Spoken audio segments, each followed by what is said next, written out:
Takeoff flap settings are more important for jets than they are for light aircraft.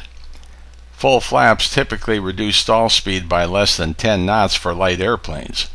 However, the stall speed reduction for jets is usually 60 to 70 knots, so the choice of takeoff flap setting is critical in minimizing ground run while providing adequate climb performance.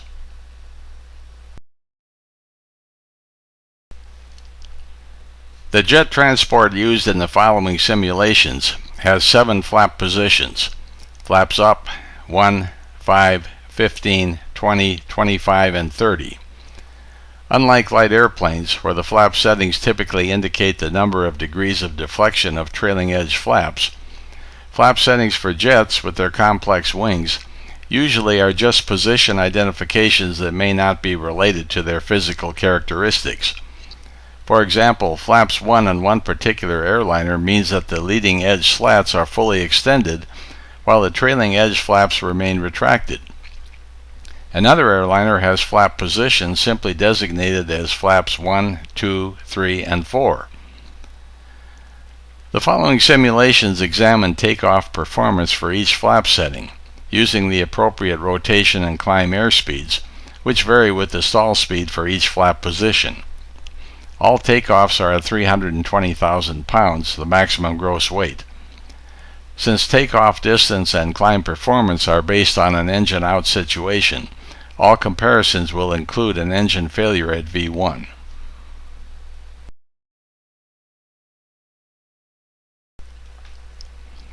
The first takeoff will be with flaps up. The distance to reach 35 feet and the average climb angle and gradient will be shown in the data box on the upper right portion of the screen.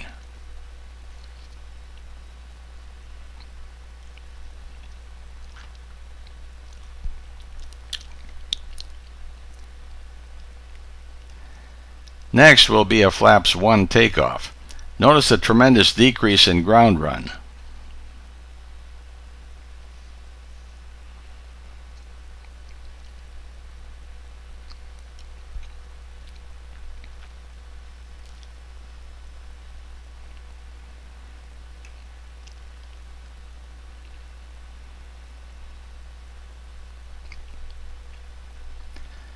On this flaps 5 takeoff, the ground run is slightly shorter, but the climb angle is not as good as flaps 1.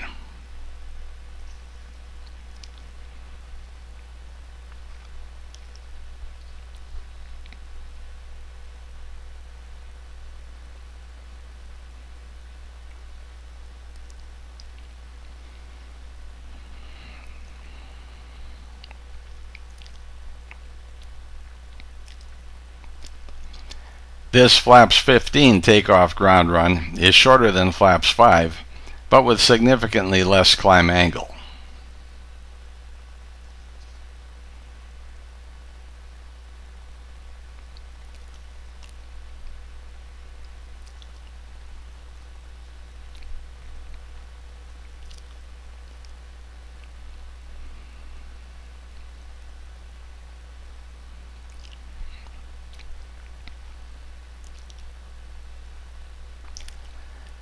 This flaps 20 takeoff is only slightly shorter than flaps 15, but has a significantly reduced climb angle, although the climb angle still meets the second segment climb requirement.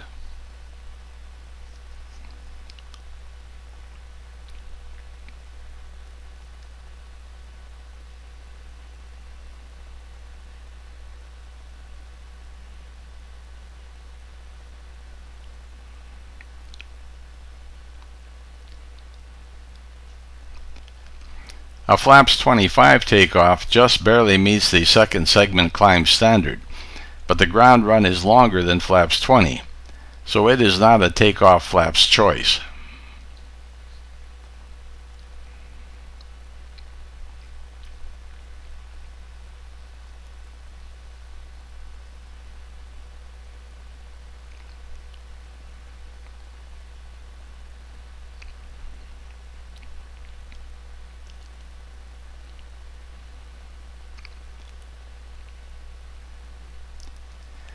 Looking at the flaps 30 takeoff, it is obviously not a choice for takeoff flaps either.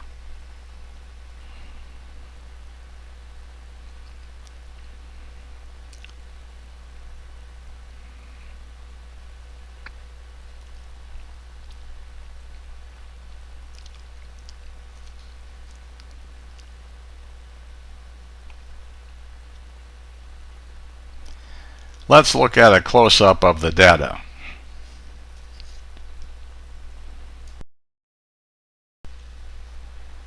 We see that flaps up is not an option due to the extremely long takeoff distance, which is due to the very high stall speed in the cruise configuration. Flaps 25 and flaps 30 are also not an option due to long ground runs and poor climb performance. These last two settings are landing flaps and are designed to provide additional drag with only minor reductions in stall speed. The additional drag requires higher power settings during final approach. When operating at higher RPM, jet engines respond faster, which makes airspeed control more precise. For the four practical takeoff flap settings, flaps 1, flaps 5, flaps 15, and flaps 20, we see a common trend. Each additional flap setting reduces the ground run, which is good, but also decreases the climb angle, which is not, although all four climb gradients do meet second segment climb requirements. Therefore, flaps 1 would be selected for long runways where good climb performance is required. Flaps 15 or 20 would be selected for shorter runways without serious obstructions. Flaps 5 then becomes the normal takeoff setting since it provides both a moderate takeoff distance and climb angle that apply to runways that are not considered to be short and to departure paths with no unusual challenges. Now let's look at what happens if takeoff flaps fail to be set.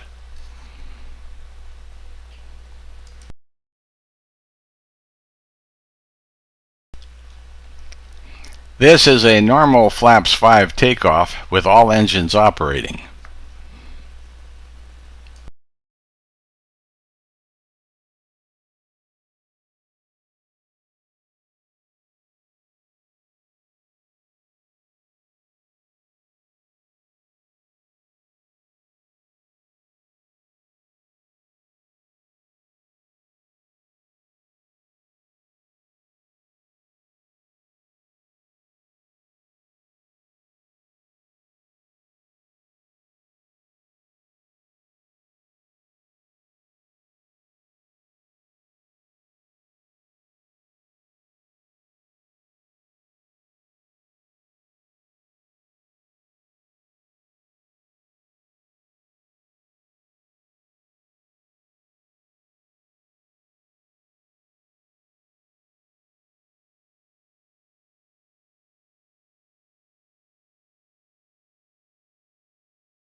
Now, with flaps still up, we will assume that flaps 5 has been set and will rotate to the initial climb attitude at the VR for flaps 5.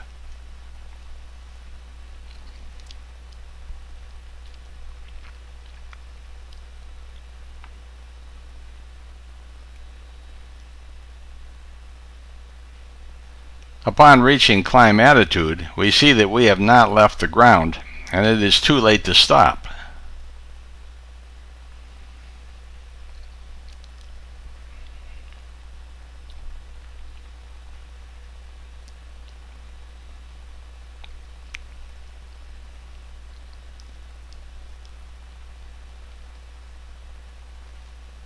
At the end of this 16,000-foot runway, the airplane finally leaves the ground and we add a few degrees of pitch to clear a building in front of us.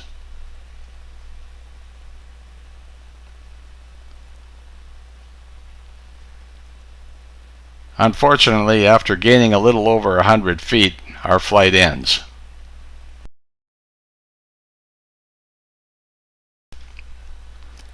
Let's repeat the previous situation on an 11,000-foot runway, except that after rotation, flaps 5 will be set during the takeoff run.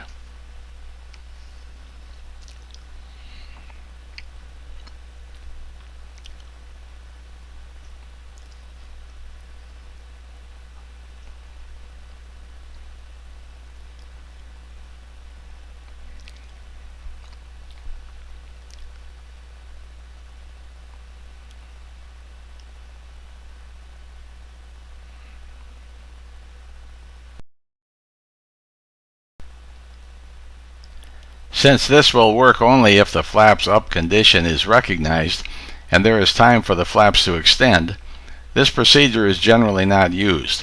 Current jet transports have a configuration warning that sounds whenever takeoff power is added and flaps are not in a takeoff position. Standard procedure in this case is to immediately abort the takeoff and sort out the problem on the ground. This video points out that what may be an insignificant error in a light airplane can be a fatal error in a jet.